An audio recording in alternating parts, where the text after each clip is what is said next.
नमस्कार, तुम्ही बघत आहात आरोग्य दूत न्यूज. आरोग्य दूत मध्ये आपल्या सर्वांचं स्वागत आहे. तब्बल 17 दिवसानंतर आज हे नगरपालिकेचे आज मतदान प्रक्रिया चालू म्हणजे आज निकाल लागत आहे. सर्वजण आज त्याच्या निकालाची वाट बघत होते. कारण 2 तारखेला मतदान झालेलं होतं. त्यानंतर न्यायालयीन वादामुळे ते तब्बल 17 दिवसानंतर 20 तारखेला मतदान झालं. आज 21 तारखेला त्याचा निकाल लागणार आहे. तुम्ही आज बघत आहात पोलीस प्रशासन सगळं सज्ज दिसलेलं आहे. तिकडे तुम्ही दाखवून द्या सगळ्यांना. हे आपल्या इकडे सगळे पोलीस प्रशासन सज्ज आहे. आणि आता आपल्या सोबत आहेत पाचोरा पोलीस स्टेशनचे पीआय राहुल पवार साहेब. तर आपण थेट त्यांच्याशी विचारूया. आज त्यांनी एवढं म्हणजे कडेकस बंदोबस्त कसा ठेवलेला आहे त्यांच्याशी विचारूया. साहेब, कसा बंदोबस्त आहे आपला? नमस्कार. पाचोरा नगरपालिकेची काउंटिंगची तयारी पूर्ण झालेली आहे. थोड्याच वेळात इथली काउंटिंग सुरू होणार आहे. तर कायदा व सुव्यवस्था आबाद राखण्याच्या अनुषंगाने सर्व प्रकारचे बंदोबस्त आता लावून घेण्यात आले. एक आव्हान आहे की जोपर्यंत काउंटिंग चालू राहणार आहे तोपर्यंत आपण समोरचा जो रस्ता आहे तो बंद केलेला आहे. त्या अनुषंगाने यापूर्वीच आम्ही वाहतूक कशी वळवणार आहे ते सांगितलेलं आहे.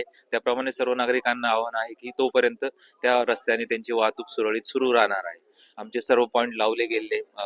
तसेच निकाल लागल्यानंतर शांतता राहावी यासाठी सर्व ठिकाणी आम्ही फिक्स पॉइंट देखील लावले आहेत. तर पोलीस प्रशासनातर्फे सर्व नागरिकांना तसेच सर्वांनाही आव्हान आहे की निकाल लागल्यानंतर सर्व शांतता राखण्याची जबाबदारी ही आपली सुद्धा आहे. आणि आम्ही अपेक्षा व्यक्त करतो की सर्व निकाल लागल्यानंतर देखील पाचोरा शहरामध्ये शांतता राहील. आताच पी आय साहेबांनी सांगितलेले आहे, निकाल लागल्यानंतर कुणीही गोंधळ करू नये, सगळे शांततेत पार पडला पाहिजे आणि त्याच पद्धतीने सगळ्या नागरिकांना त्यांचं आवाहन स्वीकारायला पाहिजे. आता तुम्ही इकडे बघू शकता, आतमध्ये सगळं जोरात जय्यत तयारी आहे. आता तुम्ही बघू शकता ह्या ठिकाणी पुरेपूर म्हणजे पाचोरा नगर परिषद अंतर्गत व्यापारी भवन आहे. ह्या ठिकाणीच निकाल लागणार आहे. ह्या ठिकाणीच तुम्ही आता बघू शकता ह्या ठिकाणी पुरेपूर आता तुम्ही बघू शकता ह्या ठिकाणी सगळं म्हणजे निकालाची तयारी चालू आहे. पुरेपूर हे नगरपालिकेचे कर्मचारी तुम्हाला दिसत आहेत. या ठिकाणी जय्यत तयारी चालू झालेली आहे. आता तुम्ही म्हणजे हे मशीन जे ईव्हीएम मशीन आहे, आता हे तुम्ही हे बघत आहात. पूर्ण ह्या ठिकाणी जो बी येईल पूर्ण चेकिंग चालू होईल. याशिवाय त्याला आतमध्ये कुठल्याही उमेदवाराला एंट्री भेटणार नाहीये चेकिंग झाल्याशिवाय. आता तुम्ही बघू शकता ह्या ठिकाणी आता इकडे ईव्हीएम मशीन आहे. याच ठिकाणी निकाल लागणार आहे. आता हे तुम्ही सगळं पोलीस प्रशासन बघत आहात. या ठिकाणी सगळं पोलीस स्टेशन सगळे सज्ज आहे. या ठिकाणी निकाल लागणार आहे. तर तुम्हाला मी आतमध्ये दाखवतो कोणत्या ठिकाणी कसं आहे त्यांचं.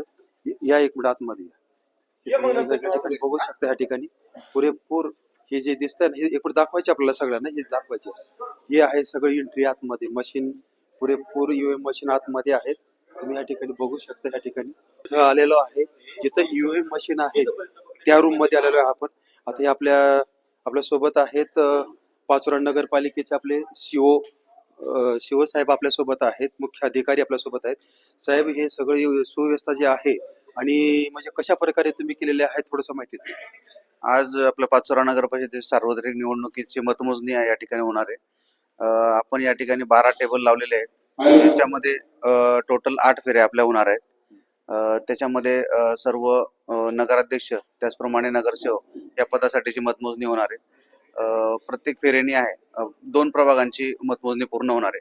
त्याच्यामुळे प्रत्येक 2 प्रभागांचे मतमोजणी प्रतिनिधी मध्ये घेण्यात येतील आणि त्यानंतर पुढच्या 2 प्रभागांचे अशा पद्धतीने कालचं जे मतदान झालंय ते धरून एकूण 8 फेऱ्या होणार आहेत.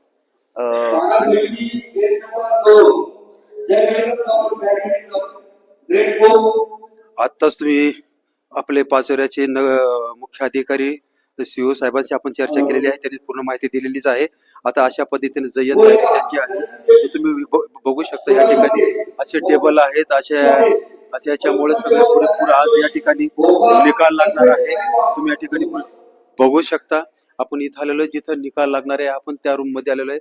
हे मतमोजणी 6 दाखवून द्या इकडे. ते मतमोजणी टेबल क्रमांक 6, मतमोजणी 7 असे क्रमांक आहेत. असे हे पुरे म्हणजे असे टेबल क्रमांक म्हणजे 12 अशा ठिकाणी तयारी जोरात चालू आहे. या ठिकाणी तुम्ही बघू शकता. आणि थोड्याच वेळामध्ये म्हणजे 10 वाजता मतमोजणीला चालू होईल. धन्यवाद.